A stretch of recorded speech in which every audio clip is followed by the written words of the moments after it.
pekerjaan atau aktivitas yang belum terselesaikan. Namun alhamdulillah Allah mudahkan kepada kita untuk melaksanakan dan menjalankan ketaatan kepadanya. Salawat dan salam semoga senantiasa terlimpahkan kepada Nabi kita Muhammad sallallahu alaihi wasallam, keluarga, para sahabat dan kepada kita sekalian. Insyaallah kajian kita tentang pembahasan hadis arba'in, hadis yang ke-19.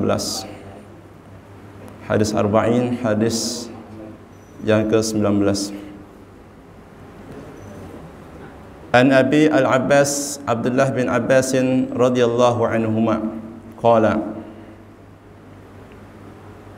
dari Abu Al-Abbas Abdullah bin Abbas radhiyallahu anhuma. Abu Al-Abbas berarti panggilan Abdullah bin Abbas.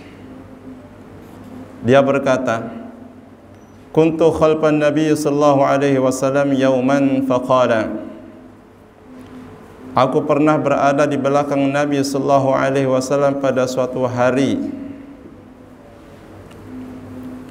dan di atas kendaraan. Maksudnya beliau dibonceng oleh Nabi sallallahu alaihi wasallam di atas keledai atau di atas onta atau kendaraan lainnya. Lantas beliau bersabda kepadaku, ya gulam, inni u'allimuka kalimatin. Ananda, sesungguhnya aku hendak mengajarkanmu beberapa kalimat, beberapa pelajaran. Jadi ya gulam, Ananda, ini panggilan kesayangan. Pelajaran bisa kita petik dari kalimat ini bahwa kalau kita sebagai guru, baik di sekolah atau dosen di perguruan tinggi, atau kita sebagai orang tua yang ingin menyampaikan nasihat petua kepada anak-anak kita, usahakan kalimat yang kita gunakan adalah kalimat-kalimat yang menyenangkan, kalimat yang menggambarkan besarnya kasih sayang kita sebagai guru kepada anak yang kita ajarkan atau yang akan kita sampaikan nasihat kepadanya, sehingga anak itu memberi perhatian yang serius. Dengan kalimat awal yang baik yang kita sampaikan, membuat si anak atau membuat si murid yang akan menerima nasihat kita atau pelajaran kita ini menyimak dengan serius atau memperhatikan dengan seksama. Nah, seperti itu. Makanya Nabi sallallahu alaihi wasallam dalam banyak momen dan kesempatan beliau melakukan banyak pendekatan-pendekatan yang sifatnya verbal maupun non-verbal. Yang sifatnya verbal, bahasa lisan, seperti ya gulam, ya bunayya, ya wahai ananda, wahai anak, ya, dan sebagainya. Non-verbal, ya, kadang-kadang Rasulullah SAW itu merangkul pundak sahabat, seperti beliau pernah merangkul pundak sahabat beliau yang bernama Abdullah bin Umar ketika beliau menyampaikan nasihat tentang hakikat kehidupan dunia dan bagaimana sikap seorang mukmin di dalam menjalani kehidupan dunia ini. Beliau memegang pundak Abdullah bin Umar radhiyallahu anhu. Ini bahasa verbal yang ternyata secara psikologi itu pasti memberikan kehangatan, pasti juga memberikan hubungan emosional yang lebih menyentuh, lebih dalam. Kalau kita ajarin murid, hei, paham nggak? Wah, itu yang ada muridnya malah marah sama kita, ya kan? Tapi kalau kita pegang, kenapa tadi main-main? Nah, mungkin dia akan tersentuh dengan sentuhan fisik kita ketemu dengan fisik dia. Nah, ini metodologi Nabi dalam menyampaikan pelajaran, ya. Sesungguhnya aku hendak mengajarimu beberapa kalimat. Ini juga satu perhatian bagi kita, membuat penasaran. Wah, aku akan mengajarkanmu beberapa hal yang penting. Wah, akhirnya apa? Orang penasaran. Apa kira-kira yang akan disampaikan Nabi sama kita ini? Nah, coba kita gunakan metode seperti itu. Misalkan kita panggil anak kita, nak sini nak. Ada hal penting yang ingin Abi sampaikan buat kamu. Nah, ini jarang-jarang terjadi. Tiba-tiba si Abi ini manggil anaknya, ya, dengan menyampaikan ada hal penting kan. Jadi membuat si anak itu penasaran, kepo, pengen tahu apa sih yang mau disampaikan oleh seorang Abi ini, gitu. Jadi metode seperti ini sangat penting, ya. Apalagi zaman sekarang ini kita butuh pendekatan-pendekatan yang variatif, karena kita memiliki kepentingan agama luar biasa. Ini penting sekali. Ihfazillah yahfazka, kata Rasulullah SAW kepada Abdullah bin Abbas, ihfazillah yahfazka. Yang pertama yang beliau sampaikan, jagalah Allah, pasti Allah menjagamu, ya. Peliharalah Allah, pasti Allah memeliharamu. Ihfazillah tajidhu tujahaka, jagalah Allah, pasti engkau mendapatinya di hadapanmu. Peliharalah Allah, pasti engkau menemukannya di depanmu. Ini mengandung satu kalimat yang sangat mendalam yang terkait dengan akidah seorang muslim yang pertama, ya. Jadi apakah yang dimaksud jagalah Allah, kita menjaga Allah sebagaimana kita menjaga anak-anak kita, menjaga istri kita, harta benda kita, ya, rumah kita, piaraan kita, mungkin orang-orang yang kita sayangi, kucing kita misalnya, jaga. Ladang kita, ya, ternyata bukan seperti itu maksudnya. Menjaga Allah adalah menjaga hubungan kita sebagai hamba dengan Allah Subhanahu wa taala. Itu yang pertama. Jaga jangan sampai hubungan antara hamba dengan Allah itu rusak oleh perbuatan kita sendiri. Ya, jadi itu yang kita jaga. Ini berkaitan tentang hak Allah. Ya, ada hak Allah sebagaimana sabda Rasulullah SAW, ya, wa haqqullahi 'alal ibad ay ya'buduhu wa la yusyriku bihi syai'a. Hak pertama seorang hamba adalah beribadah kepada Allah dan tidak menyekutukan Allah dengan apapun. Nah, ini terkait masalah hak Allah yang utama, yang afdal, yang paling prioritas, yang paling penting, yang paling mendesak, yang harus kita utamakan, kita jaga, kita rawat adalah apa? Hubungan kita dengan Allah Subhanahu wa taala terkait hak-hak Allah kepada kita. Dan hak Allah yang terbesar, yang teragung, yang wajib ditunaikan seorang hamba, yang wajib dilaksanakan seorang hamba, hak yang paling agung, ya, yaitu hak berupa iman, hak berupa tauhid, hak untuk menjaga akidah kita sebagai muslim, akidah tauhid kita. Jangan sampai akidah tauhid yang Allah berikan ini kita rusak sendiri, kita abaikan, kita biarkan rusak oleh perbuatan, tindakan dan kesalahan kita sendiri yang lakukan, ya. Sehingga di dalam hadis Nabi lain, itulah hak yang terbesar. Wa ma haqqullahi 'alal ibad. Rasulullah pernah bertanya kepada sahabat, apa hak Allah kepada hamba dan apa hak hamba kepada Allah? Ternyata hubungan antara seorang hamba dengan Allah akan menentukan hubungan antara Allah dengan hamba. Jadi ada hubungan feedback.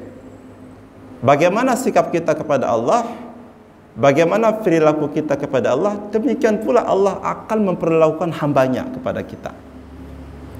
Dengan arti kata, kalau kita ingin mendapatkan perlakuan yang baik dari Allah, maka kita mesti menjaga, merawat, memelihara, melaksanakan, menjalankan hak-hak Allah, terutama hak Allah yang paling utama tadi, yaitu tauhid kepada Allah Subhanahu wa taala. Dan sebaliknya, kalau kita kemudian abai, kita malas, kita acuh tak acuh, tidak peduli hak Allah yang wajib kita tunaikan sebagai seorang hamba, Allah pun juga tidak peduli dengan kita, tidak akan memperhatikan kita, tidak akan menolong kita. Nah, sekarang misalnya begini, hampir setiap akhir tahun itu sering terjadi bencana di negeri kita ini.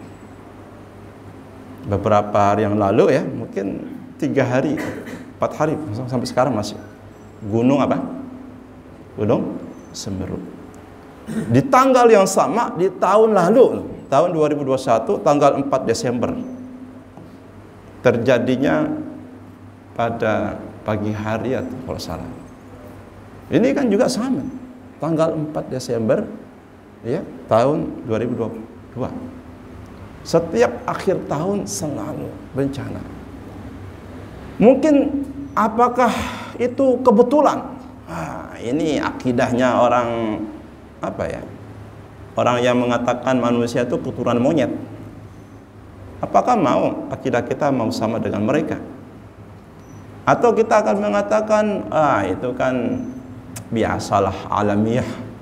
Parah ini akidah seperti ini. Tidak ada yang kebetulan, tidak ada yang alami, tidak ada alam terjadi dengan sendirinya. Itu bahasanya bahasa alami. Ya. Semua peristiwa, kejadian kecil besar, ya, dimanapun, kapanpun, semenjak kehidupan ini Allah ciptakan, itu wajib kita akidah, ya, wajib menjadi akidah kita. Itu sudah berada dalam ketentuan takdir Allah Subhanahu wa taala. Apa dalilnya?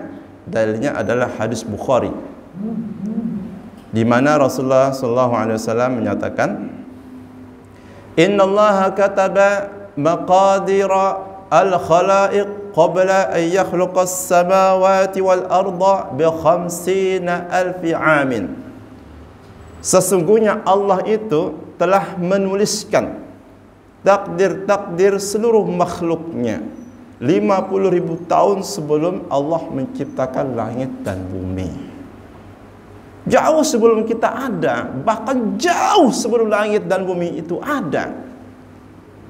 Apa yang kita alami, nama kita, nama Anda siapa, di mana lahirnya, orang Banjarkah?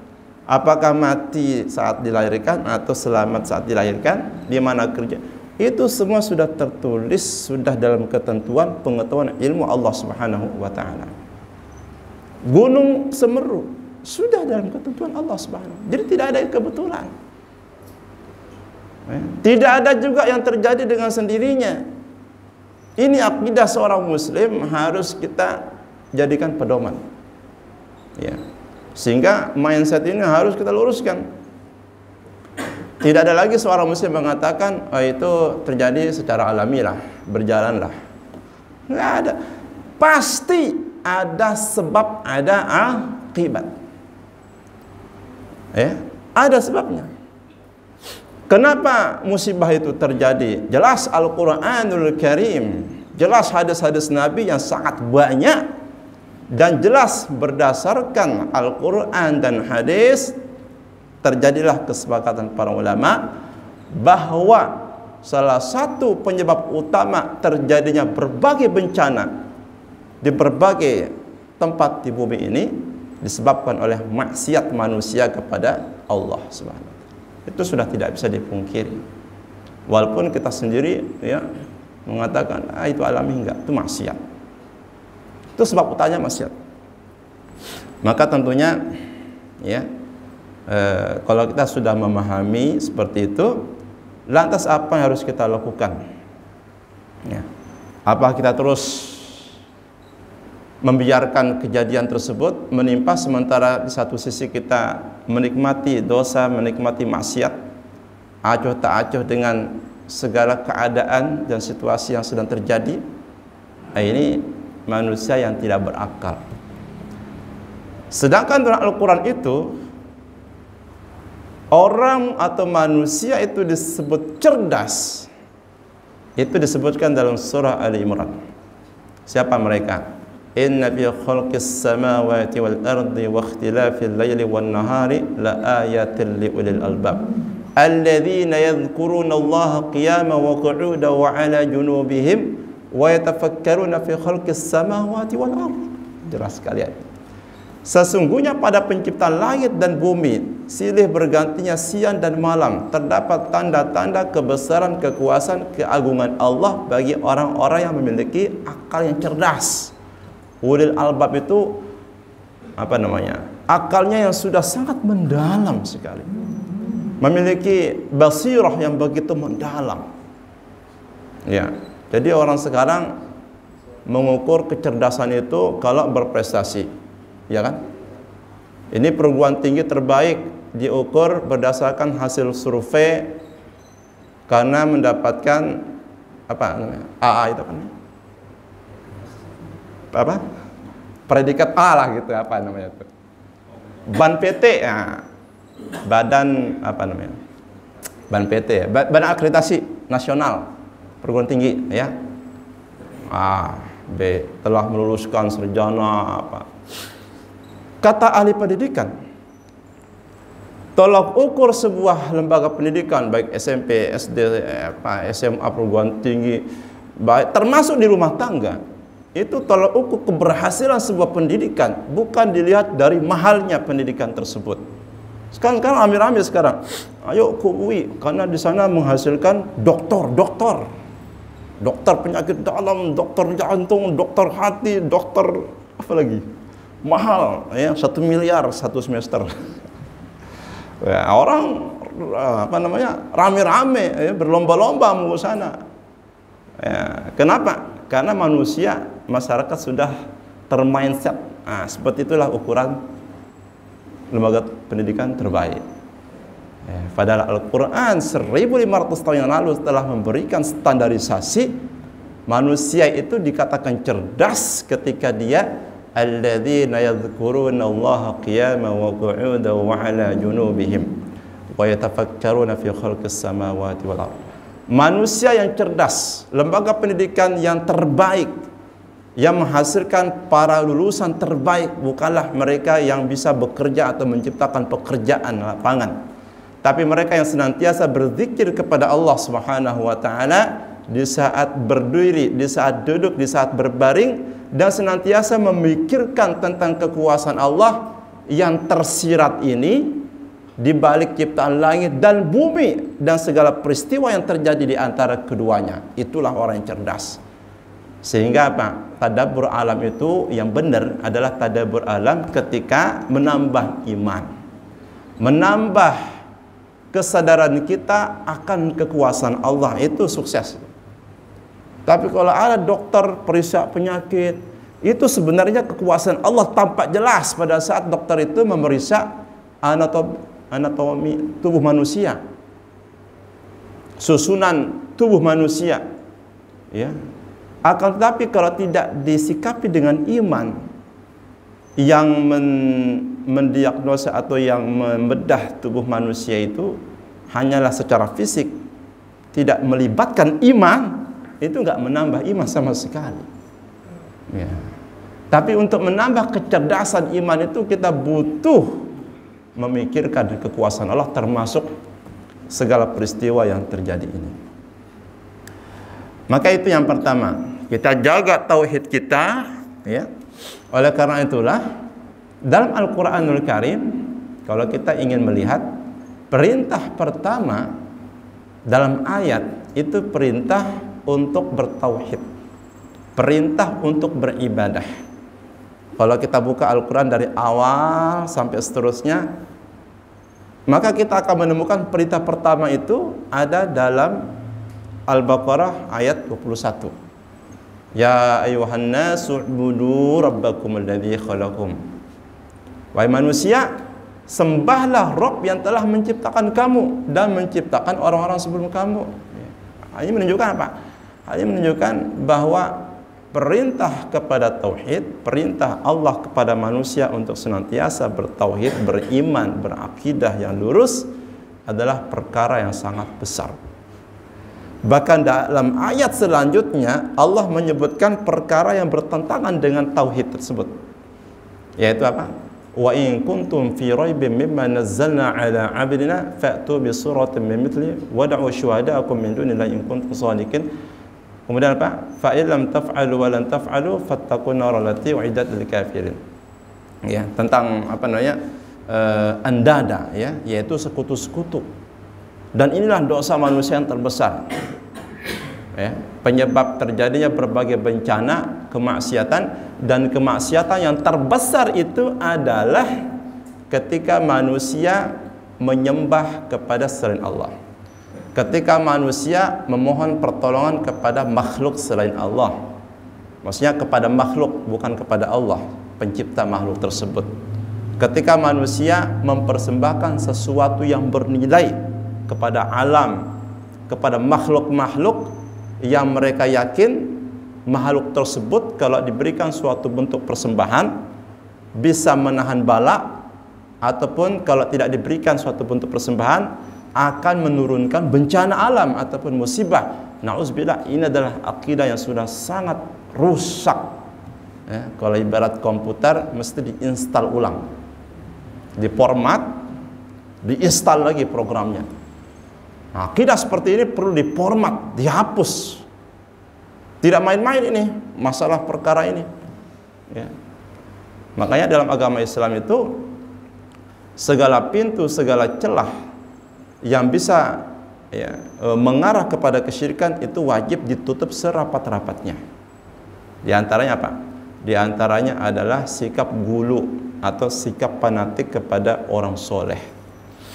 Fanatik manusia, kalau sudah manusia itu fanatik mengkultuskan seseorang figur, itu bukan hanya mengagungkan saat masih hidup, setelah meninggal dunia pun juga masih fanatik. Nah, itu sikap itu akan melahirkan kesyirikan yang luar biasa.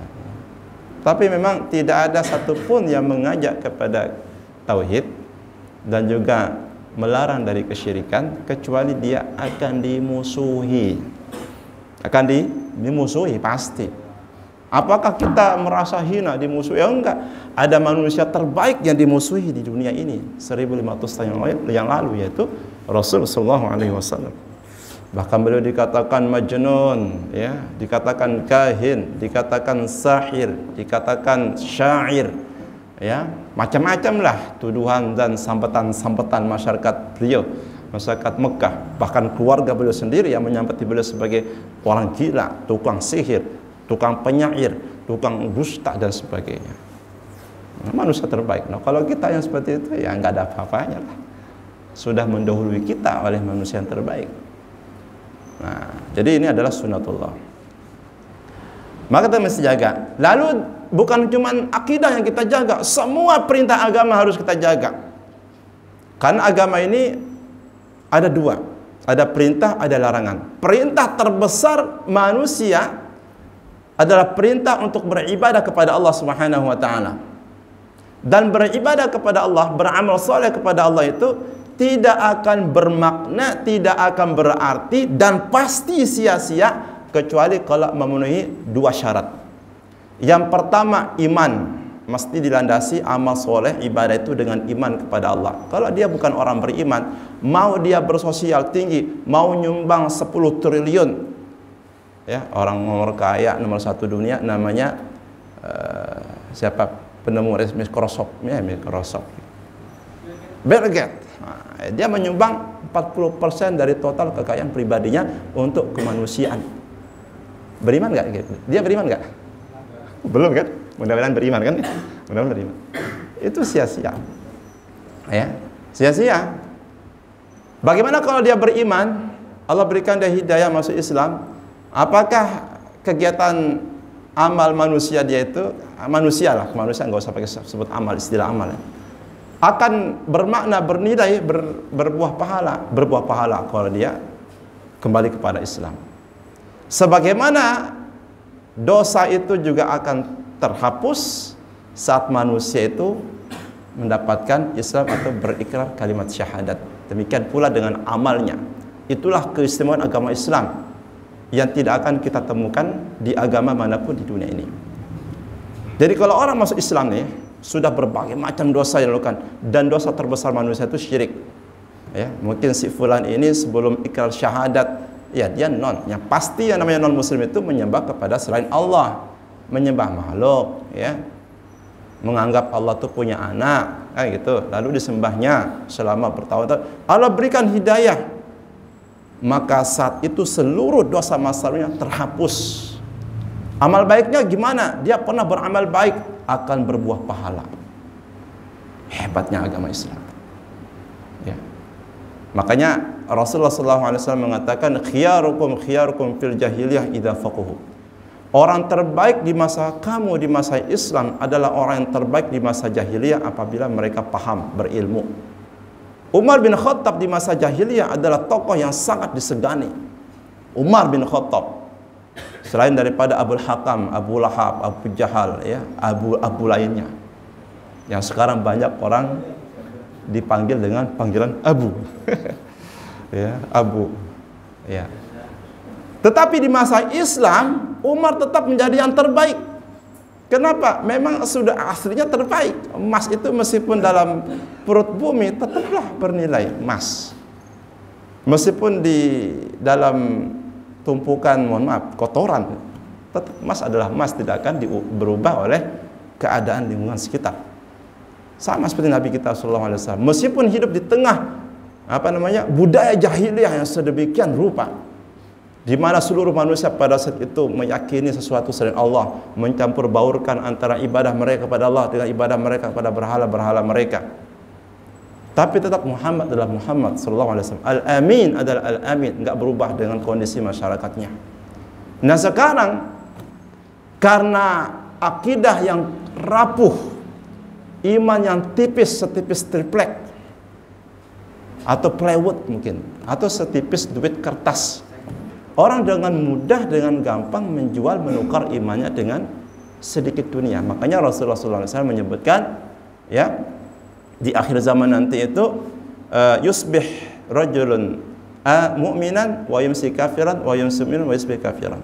Yabi'ud dunya yabi'ud din bi'arad min ad-dunya. Dalam hadis Muslim.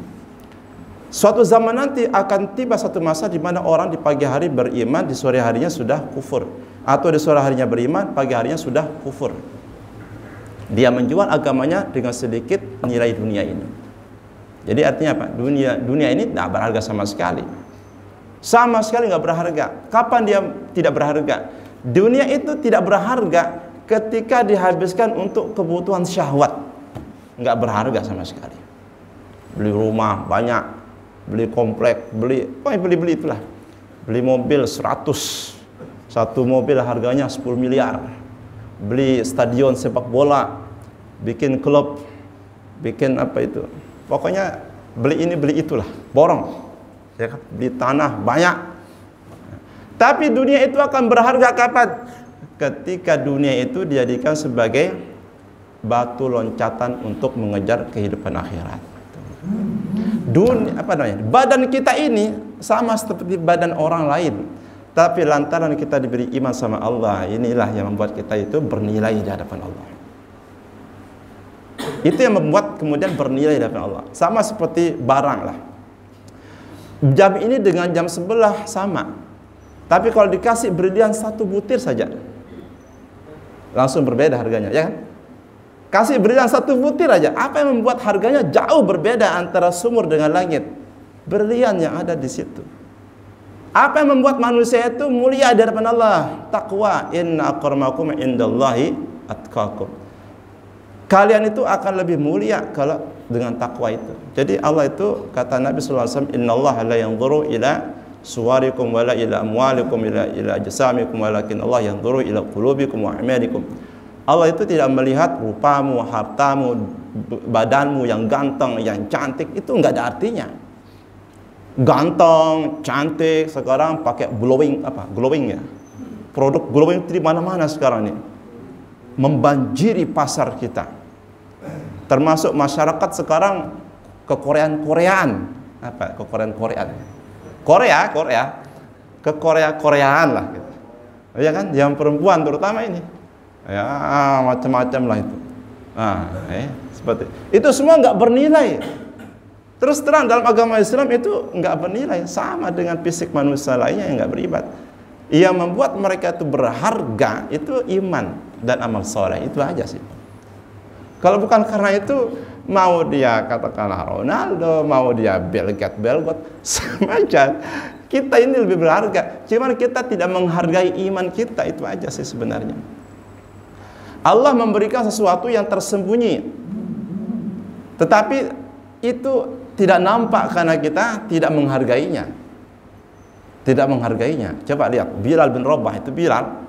Kenapa Bilal itu masih hidup tapi Nabi sudah mendengar suara sendalnya dalam surga? Apalagi kalau yang bukan menyebabkan beliau itu karena imannya. Betul kan? Apa yang membuat Bilal itu mau tahan panas matahari, tahan sakitnya ditindih batu besar oleh tuannya sendiri? Siapa nama tuannya itu?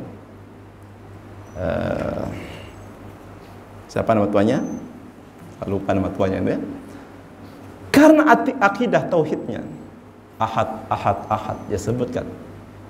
Nah sekarang kita ini belum apa-apa ya, sudah macam-macam ya. Nah, insyaallah. Artinya apa? Perbedaan antara kita dengan para sahabat itu terletak pada penghargaan mereka kepada iman. Para sahabat mereka rela berhijrah meninggalkan kampung halaman mereka, meninggalkan dunia mereka, perniagaan mereka, rumah mereka, bahkan mereka rela terpisah dari keluarga mereka saat dalam peristiwa hijrah untuk apa? Untuk menjaga hadiah Allah berupa iman dan tauhid ini. Sementara kita rela meninggalkan keluarga kita itu karena urusan dunia. Ada orang yang terbang ke Malaysia ingin menjadi TKI, terbang ke Saudi ingin menjadi TKW, padahal sampai di sana belum tentu dapat perlakuan yang baik. Betapa banyak TKW kita menjerit, ya itu mungkin udah lalu lah, ya kan, menjerit kan kasus kan dulu kan. Tapi jarang lah orang terbang ke Madinah untuk thalabul ilmi, itu jarang, nggak menarik ya. Nggak menarik buat zaman milenial ini. Makanya anak muda itu coba kita bikin milenial, tetap mereka milenial tapi milenial yang islami. Nah kita lah penggerak-penggeraknya.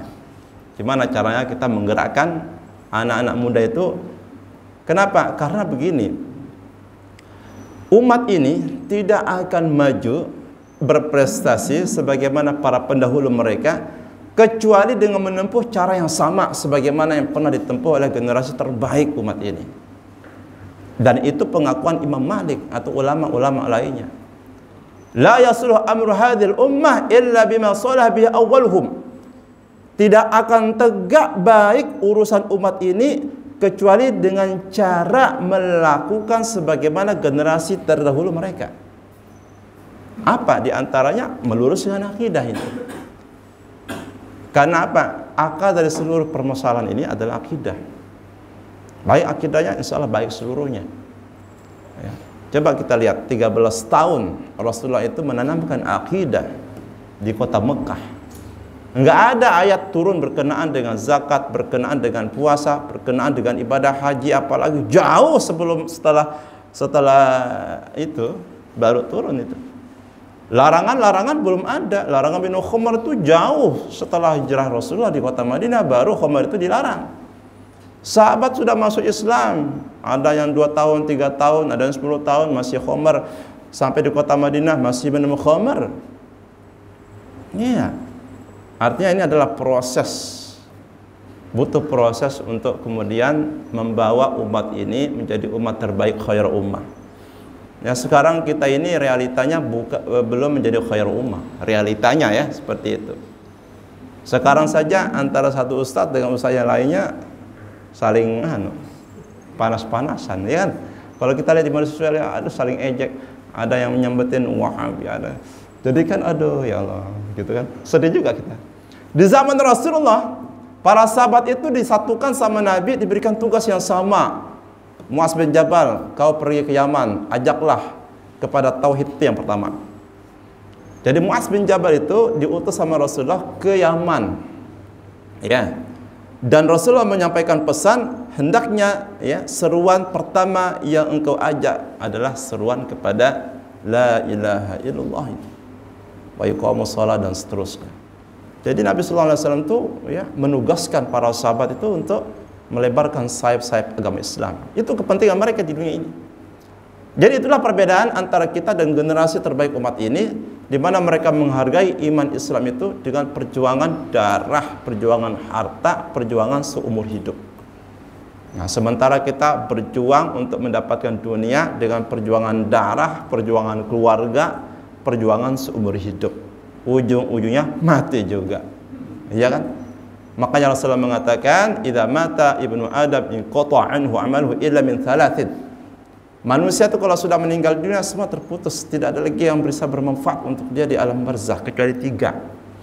Ya, anak yang soleh. Bagaimana kita bisa ya mendapatkan doa kalau anak yang kita miliki ini tidak kita didik dengan benar?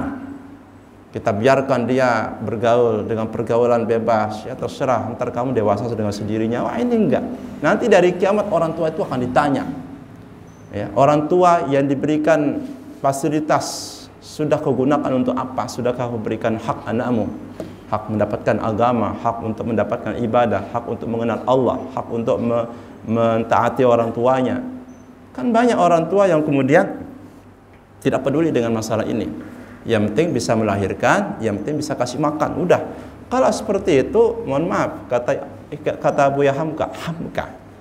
Kalau manusia itu ya cuma mencari makan, monyet di hutan pun tetap masih hidup. Itu kata Buya Hamka. Artinya itu sindiran yang sangat halus. Janganlah jadi monyet, itu maksudnya beliau. Janganlah jadi monyet. Artinya jadilah manusia yang ulul albab tadi. Manusia yang betul-betul memahami maksud dan tujuannya hidup di dunia ini untuk apa. Ya, sebutkan dalam Al-Qur'an surah Adz-Dzariyat ayat 56, "Wa ma khalaqtul jinna wal insa illa liya'budun." Manusia itu tidak diciptakan Allah di atas dunia ini kecuali sebagai hamba Allah. Jadi kalau ada manusia yang di awal diciptakan untuk menghambakan diri kepada Allah, tapi kemudian menghambakan dirinya kepada harta, menghambakan dirinya kepada make up, menghambakan dirinya kepada gelar, menghambakan dirinya kepada jabatan, kepada kekuasaan, pada prioritas dan lain sebagainya, berarti dia bukan hamba Allah. Saat itu dia sudah menjadi hamba makhluk. Ini juga makna tauhid ini. Jadi makna tauhid itu bukan hanya menyembah kepada Allah lalu tidak menyembah batu. Ya, kalau dia menyembah Allah tapi menyembah kekuasaan sama aja. Ya, sama aja itu telah mentauhidkan atau telah menuhankan harta.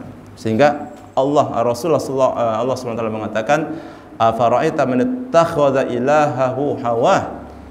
Apa kamu tidak memperhatikan ada orang yang menjadikan hawa nafsunya sebagai Tuhannya? Jadi nafsu itu bisa menjadi sebagai Tuhan. Itu pada saat apa? Pada saat manusia itu mengikuti apa saja yang diinginkan oleh hawa nafsunya. Dan nafsu ini kan mengikuti apa saja. Ya. Manusia itu mengikuti apa saja yang diajak oleh nafsunya. Ya. Kenapa? Karena memang manusia itu diciptakan dengan syahwat, dengan akal. Allah ciptakan malaikat tanpa syahwat tapi akal. Allah ciptakan binatang dengan syahwat tanpa akal. Maka ulama mengatakan barang siapa di antara manusia yang akalnya mampu mengalahkan syahwatnya, ia lebih mulia kedudukannya dibandingkan dengan malaikat karena iman tadi. Namun barang siapa yang syahwatnya mengalahkan akalnya, maka kedudukannya lebih hina, rendah daripada hewan dan binatang ternak.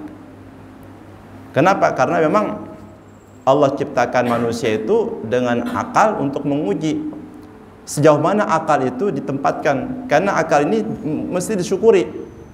Akal itu mesti disyukuri, tapi bukan dijadikan sebagai penentu kebenaran. sebagaimana kaum liberal. Ya, mereka telah menuhankan akal mereka. Makanya di antara mudarat bahaya orang yang bergelar tinggi, kalau sudah profesor itu sudah menganggap dirinya lebih alim daripada orang lain, itu bahaya. Ya, apalagi kalau misalkan sekolahnya di Amerika, itu ya hati-hati sih, ya hati-hati. Bukan berarti kita tapi memang seperti itulah realitanya kan. Betapa banyak tokoh-tokoh di Indonesia ini pulang mendapat gelar tertinggi profesor, doktor dari Amerika, tapi kemudian dia tidak paham agama Islam, bahkan dia lebih banyak merusak daripada memperbaiki umat. Jadi merusak itu bukan cuma merusak secara fisik. Yang lebih berbahaya daripada merusak secara fisik adalah merusak akidah melalui pemikiran-pemikiran karya-karya tulis. Itulah yang merusak. Makanya dulu ada namanya Asian Foundation.